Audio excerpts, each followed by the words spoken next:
welcome to my channel. My name is Nobu Kumalo. If it's your first time, welcome, and if you're coming back, welcome back. Please make sure that you click the subscribe button below and you share with your friends and you like and you comment and do all those things, to make the post to be done.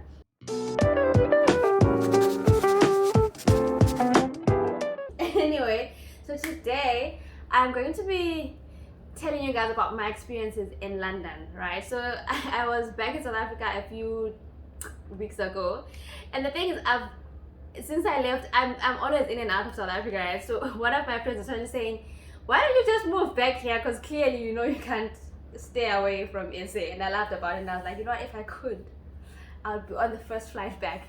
So anyway, I just thought maybe let me just talk about how it's been like living in London. Am I happy living in London? Do I miss SA? Do I think I want to stay here forever? What is life looking like? Obviously, plans change. So what I say now, please don't hold me accountable for it a few years later if I change my decision. But I'm just going to talk you through what I love about London, what I don't like about it, what I love about SA, what I miss about SA, and whether maybe I want to go back or I want to stay here. But I didn't want to make this a boring long video about me telling you about what's going on in my life. So I figured let me just combine this with one of my chores for today. So my cupboards are cluttered, right? They're not nicely packed and organized. Like, I've got things everywhere. This is my kitchen cupboards, that is. So what I did is that I recently bought these pantry organizers, and I've already opened this one. So first I bought these ones, right? And I did this without measuring my cupboard space, which was pretty dumb, because when they got here, I saw that they're big. But I felt lazy to take them back. But so this one has this packet has 4 big drawers. So the big ones can fit, and it has 4 small ones. And the small ones can fit both in my cupboards and in my fridge, because I also need to organize my fridge. So let me just show you. These are the small ones. These can fit. And these are the... Okay, I'm failing. Don't mind me. There we go. Not bad. And these are the big ones. I can't figure out how I would fit them. They will only fit if I put them in sideways, and that kind of defeats the purpose, because then it's hard to reach out, because they have nice handles that I'm ideally supposed to be able to pull in and out of the cupboard space. So now if I put them this way and I pull, it's just flat. So what I did was to then buy these ones, because I kind of need more than 4. So I can't just use these small ones and not use these ones, because I need this one. So I figured I might just use this, I don't know, somewhere in my bathroom or around the house, where there are things that are cluttered. I might just use these big ones where I don't need to pull them out of a drawer, but they can stay somewhere on the surface. I'll figure out how I'll use these ones. But I then bought these ones. This is called Smart Solutions, and these are written fridge organizers, but I reckon you can use them anywhere. And these are small. Even I think they might be the same size. I think they're the same size as these ones. And this is a pack of 6 trays. So that leaves me with my maths 10 trays, 10 small trays, which I think is more than enough for my cupboard space and for my fridge. Then I'll figure out what to do with the big ones. So that's what I'll be doing today. I'll be reorganizing my cupboard space. So maybe let me just show you the before, so that you see what it looks like right now. So currently this is the mess that is my cupboards. Things are still in their boxes, and there's a whole lot of nonsense in there. So I want to try and make some order. So that's this next cupboard. And then this is my biggest turn off stress. Can you see how things are here? I tried to put order, but there's just a lot going on. There's a lot going on here. So I just want to fix that up. Spices, I think they're fine. I just need to color coordinate them again, because you can see the herbs and stuff are green, and then we have another range that's got purple leaves. Just need to fix that up, but it's not so much of a problem, because there's generally order in there. I don't even know what I'm still doing with those. Can you see those? I think those are some teas that I bought in lockdown that I don't really want to drink, but I feel bad throwing them away. So like I just put them in those used honey jars and threw them away. So now I'm like, I need to decide. I'm not going to drink those teas, but we'll see. And then same story in my fridge. Oh shame, that poor lone pepper. Same story in my fridge. There is not much order at all. Things are just all over everywhere. So I'm gonna try and organize everything nicely whilst I chat to you guys about living in London. And in here there's a bit of order, but I could do better. So that's what I'll be doing as I tell you guys about my experience in London, whether I'm happy, whether I want to move back, whether I want to live here permanently, and that stuff. Yeah, so let's get started. As a side note, so the best thing that ever happened to me, honestly, are surface wipes and floor wipes. So this is literally what I use to clean my surfaces. I do have a little cloth, as does every African woman in their kitchen, but I find this very handy. They have different like flavors, and they kill bacteria, they're antibacterial, and they're non-bleach, and they cut through grease and slime. Totally love using this. And then for my floors also, I use this, so I don't have to worry about washing a mop or washing a floor cloth. I literally just use these floor wipes, and then I throw them away, and they're very cheap, so I like using this. So I'm gonna quickly clean my cupboards, obviously, before I start putting things back inside. So I've taken everything out, which is why I have a whole entire mess here, and now I'm gonna try and start organizing. So I've already filmed a video about how I moved to London, which is that I got a job when I was in uni. If you want to know a little bit more about that, there's a link up here about how I got a job at a London law firm. So I moved to London in 2019, and it's been 3 and a bit years now. And also I've done a video about living in London, how everything is so efficient, the transport and all that. Again, I'm gonna link the video up here, so if you want to know about living in London, the video is up here.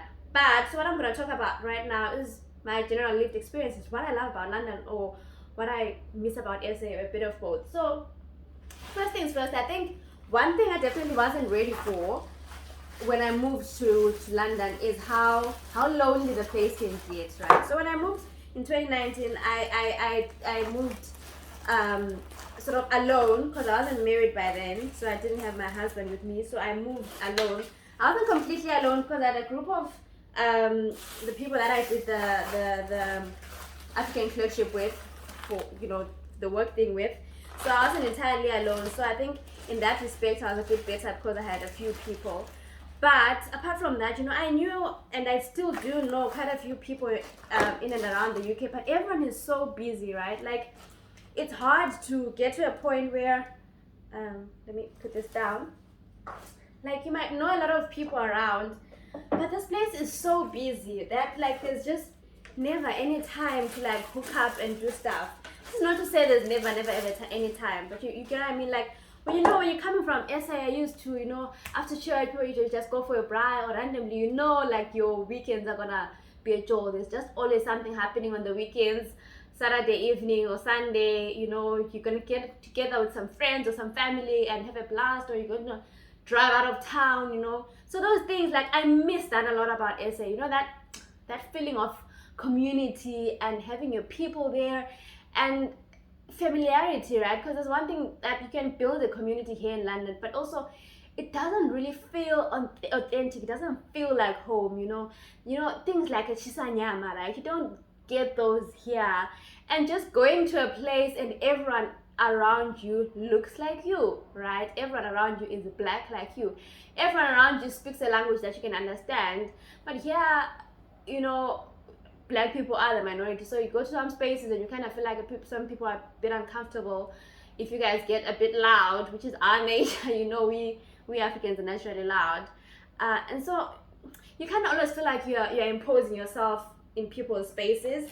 And so I do miss that freedom that comes with being in Africa, not just South Africa. And I refer a lot to South Africa because that's where I've spent most of my adult life, right? So I moved to South Africa for uni, and I spent a couple of years there. So I identify a lot more with South Africa in terms of my adult life, because when I was still in Zim, I was in school, I was in boarding school most of the time. So I kind of resonate a lot more with South Africa because that's where I came into my being. That's where I was alone and I had to build an identity for myself. So when I refer to South Africa a lot, don't get offended. I know some of you will start saying, oh, why is she trying to be South African? No, I am by no means trying to claim that I'm South African. By no means.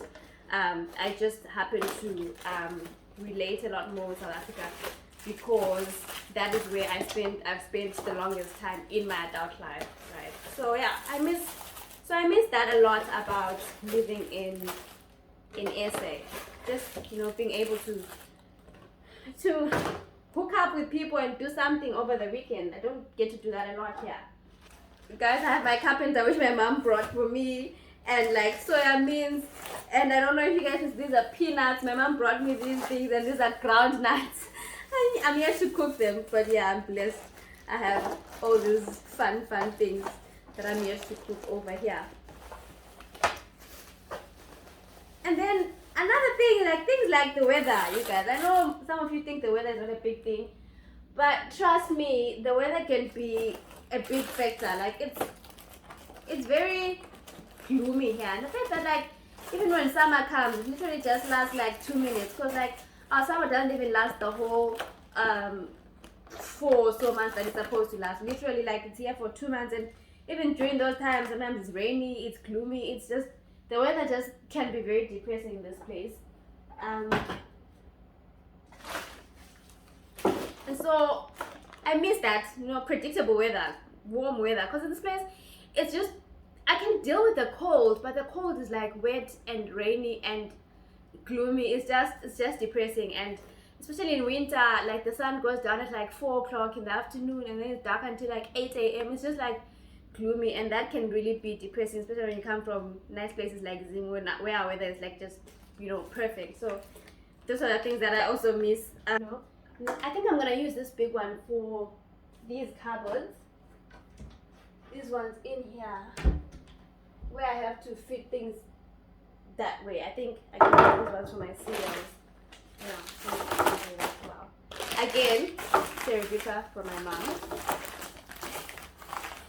So I think, and I mean, look, man, another thing that you can't take away from home is just the vibe, right? So I spoke about having time to do fun stuff, but like, it's not just doing fun stuff. It's just the vibe. People are just warm and friendly and just always up to have fun. And just that familiarity that comes with being at home is one thing that I really miss. But I've spoken a lot about the things that I miss. I enjoy being in London, especially for my career. I think it's a very good place to be, because you know that once you've worked in London, especially in some fields like law and accounting and stuff like that, once you've worked in London, you've set yourself up for the future. You can literally work anywhere else in the world. So I quite like that. I know that for my career, it's a very good move to be here, and I will advance and probably grow faster than my peers who are not in London. And you get exposure to a lot, right? You get exposure, especially in my field. The type of work that we do is on a very large scale. It's on a multinational scale, and we do deals that have that cut across jurisdictions all across Africa, Asia, Australia, the Americas. And so that's just good for opening your mind to seeing how things work and function, how different markets operate, and that just grows yourself in terms of grows you in terms of technical skills and commercial awareness and all that. This is not to say it's not there back home, but I feel it's there at a larger scale. And I mean also the fact that London is very diverse, and there are people who come from all over the world. It also means that when you leave London, or when people leave London, that you now know quite a few people who are in America, or quite a few people in Asia, or people in a different place. And it's always good, I think, to have connections, to always know someone somewhere. I found that there's a lot of value in that. So in terms of your career, it's amazing. And then another thing that no one kind of tells you about living in London, and obviously these are things that you think about when you're married and you think about starting a family and all that, is how expensive childcare is, right? So what you don't realize is, because of what I spoke about, the lack of community, right? It literally means that if you decide to start a family in London, it's you and your pocket, because you don't you don't typically have the aunt or the grandma around the corner who's gonna babysit for you. You don't, the concept of a house helper, right? Someone who can come and move in with you and live with you. You don't really get a lot of that. Yeah, it's just the way it is in London. It just doesn't work that way, that you can get like a helper who comes in. So it would be maybe someone that you pay to come once a week to clean. And you know how back at home, if you have a helper, they kind of do everything. Here, like a nanny is a nanny. So if you hire a nanny, your nanny is gonna come take care of the child only. It means that you're not gonna find dinner cooked, you're not gonna find the house cleaned. So if you're gonna have a nanny, you're gonna have a nanny. Then if you're gonna have someone who's going to clean the house, someone separate, and then you also have to, and childcare is flipping expensive. I think it costs about £1,500 or so per month for a toddler, a little human being, and so it's almost like when almost half your pay goes to childcare, it's ridiculously expensive. And so those are things that you have to think about before you start a family here. You really do just need to have money to send your child to childcare, because no one is coming to rescue you, no one's coming to the party, there's no living helper, there's no auntie, there's no grandma who's going to do that. And so those are the things that can kind of throw a spanner in the works in terms of plans. It's not as simple, oh, we're ready to have kids now, so let's have kids now. There's a lot more that you kind of need to think about as far as kids go. And I mean, like, beyond like childcare being expensive, the other thing that really frustrates me here is how tiny the spaces are, the houses are, and how much rent you pay for the smallest of places. And when you're like me, especially, I grew up in Zim, where literally everyone has a house with a big yard, and we grew up playing, running around in our yards. We had a space for a garden, we had space to play, we had space to park our cars and all that. And then you get here and like the spaces are so tiny. Of course, we live in an apartment. Apartments are ridiculously expensive for the size. And then even when you go to the houses, it's these like long, semi-attached houses with tiny yards. And I know it sounds like a stupid thing to say, but like for me, especially when you think about raising a family and raising kids, I want them to grow up in a space where they have freedom to like play and explore and have a lot of greenery around them. But if you're in London, it's just like high rise. Of course, there are some parks and all that, but I'm sure you get what I'm saying. Like that feeling of having a big house in a big yard where you can like call a multitude of people and host people, and back to that Chitanyama thing I was talking about, all those things, like being able to like host people and have people in your space. Those are the things that I like. Those are the things that I love. That's how I grew up, and I just don't get that here.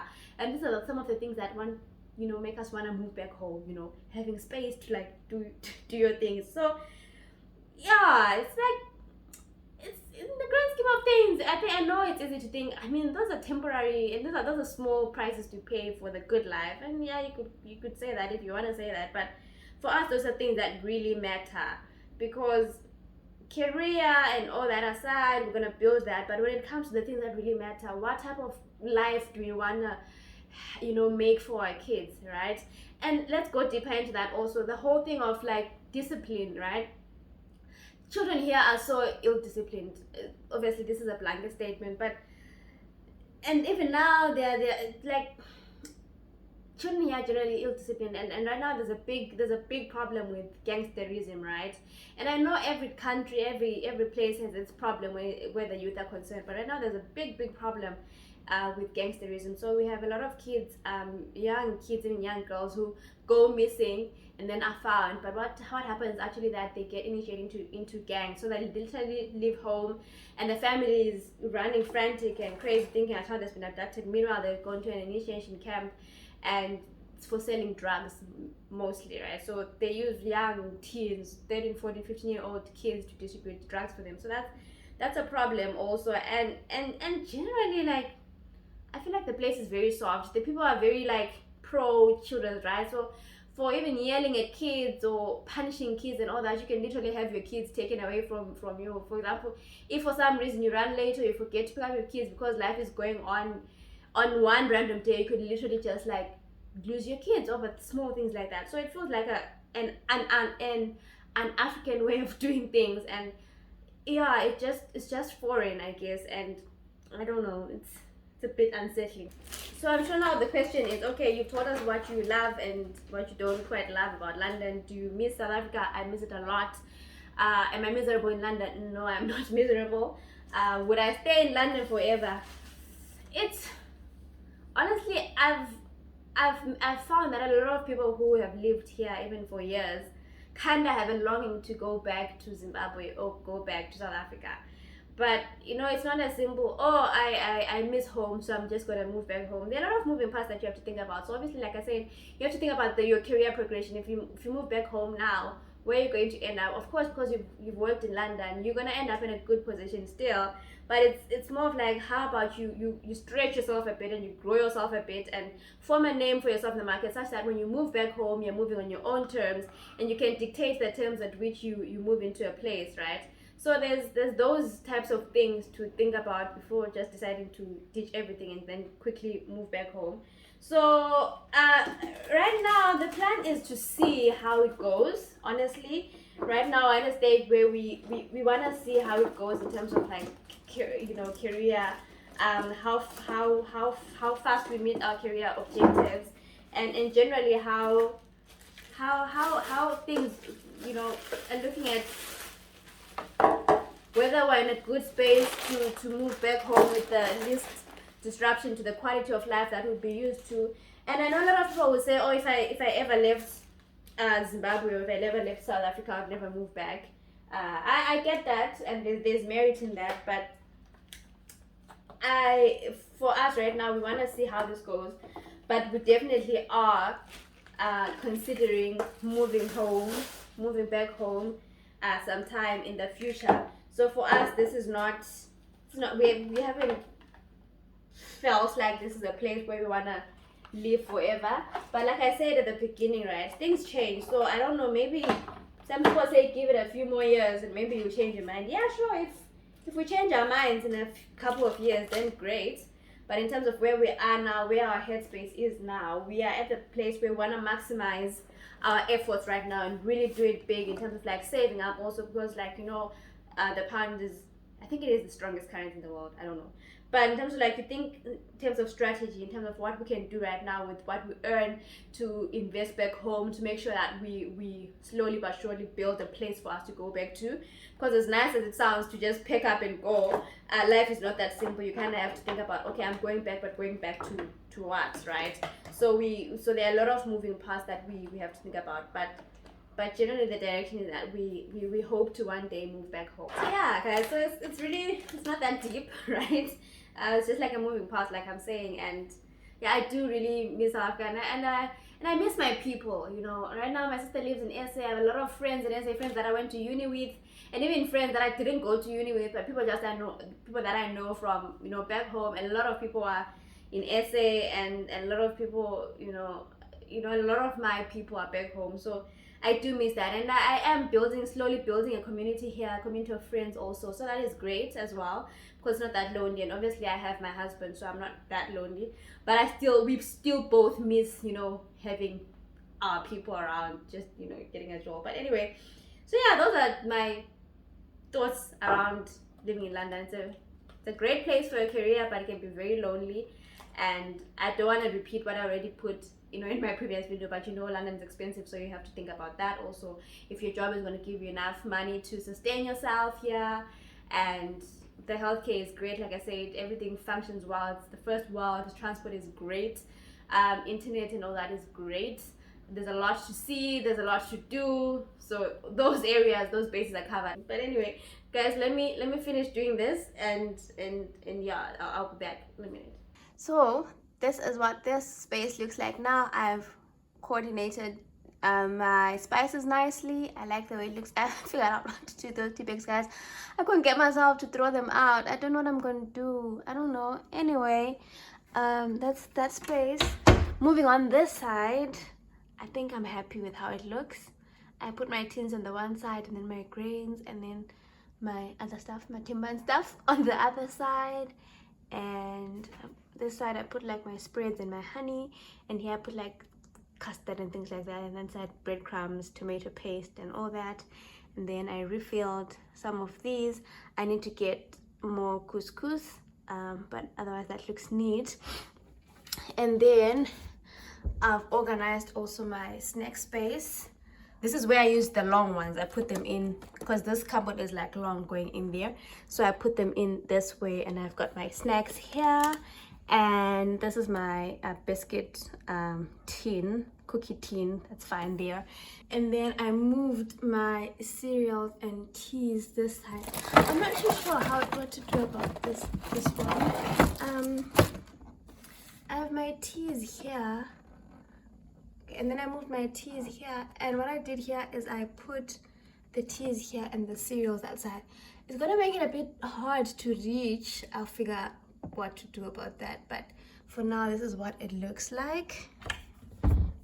Moving over to my fridge, this is what I've done also. I think it looks a lot more organized now with my sauces there, this solo Lucozade over here, and my water there. Then I have my juice and things like my chicken soup and my yogurts are in there.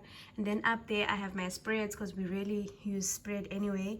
And then we have like leftover stuff, and I figure it's either I could maybe move these down here.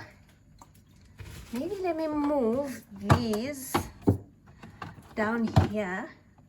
Let me see if this works. And then move these here. I don't know. And then maybe we could leave the top shelf for leftovers, meaning that this ends up looking a lot something like this. I think this works. I don't know, I'll figure it out. But for now, this is what it's like. I figured now we have this Lucozade that has nowhere to go.